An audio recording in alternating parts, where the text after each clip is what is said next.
One of the questions I struggled with a few years ago when clients had asked me, or maybe if I was working for an agency and other colleagues had asked me, how do you sort of tell how a site is structured? So, how do you look at a quick overview of site structure and what is the ideal site structure and hierarchy? So, one of the fastest ways to get a good overview of site structure, and I used to say, well, if I want to see where the most important pages are, they'll be in the main menu, they'll be in the main nav, they'll be on the home page, and then everything else is less important, obviously, but that's a really rudimentary, broad answer. But we need to be able to really dive into how a site is set up and how Google sees the hierarchy and how Google crawls a site is how Google's going to index the site is effectively true. And there's a correlation there. So first of all, Screaming Frog is one of the best free tools. If you've got a large site, you probably need the paid version, but I've just done it on my site, which is quite small. So if it's under 500 URLs, you can still get away with the free version. So I've set a crawl going. I've not configured anything fancy, just set it going for the using the home page, home URL. So once that's done, you'll see the URLs in the section here with the different rows. Once the crawl's finished, if you go to the right hand side, you'll see overview, issues, site structure.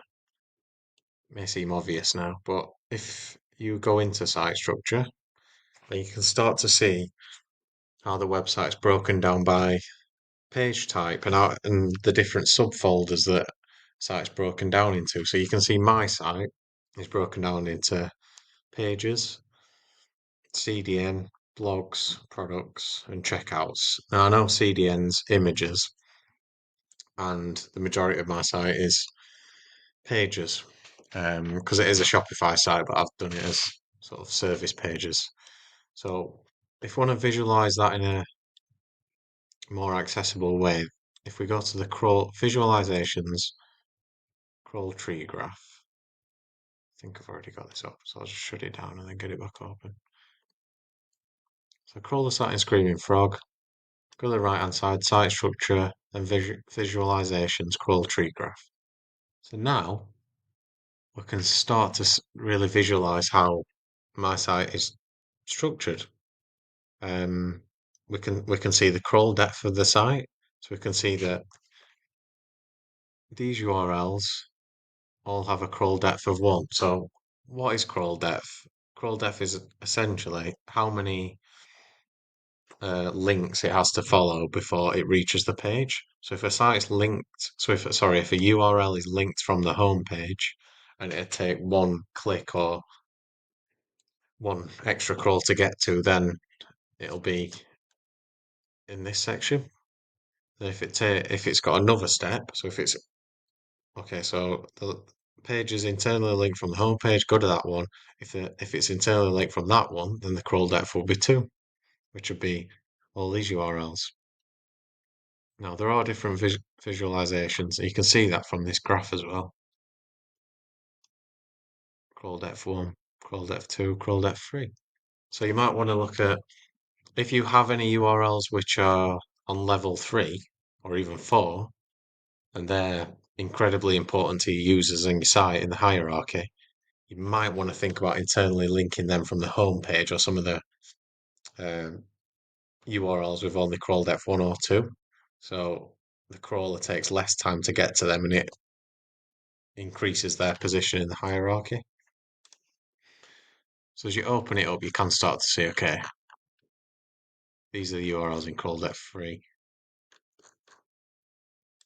These are the ones in crawl depth 2. And these are the ones in level 1. Another good visualization is the directory tree graph. So this one's slightly different. This is more subfolder led, whereas the other one's more crawl depth led. So this one is by subfolder. So it's okay, where are these grouped in regard to type of page generally. So pages, products, blogs, and then I've got a bit of a rogue one here. Um, but if I'm looking at that, generally it's not much of a logical structure. So I might look at this structure on my site and go, okay, there's I don't know 40 different pages that are all service pages, which is a bit of a strategy that I'm using at the moment. But service pages for different industries that'd make more sense under maybe an industries subfolder or a services subfolder. And there is an industries page, but it's not being used as a subfolder. So technically, that should be higher up in the hierarchy. So it's all things like this, and it just gives you a really good overview of how Google sees your site and how your site's structured, and then you can start to go, okay, that belongs in that section instead. Um, that's too sort of far down the hierarchy. It's got a crawl depth of 3 or 4. Really, it should be 1 or 2. So yeah.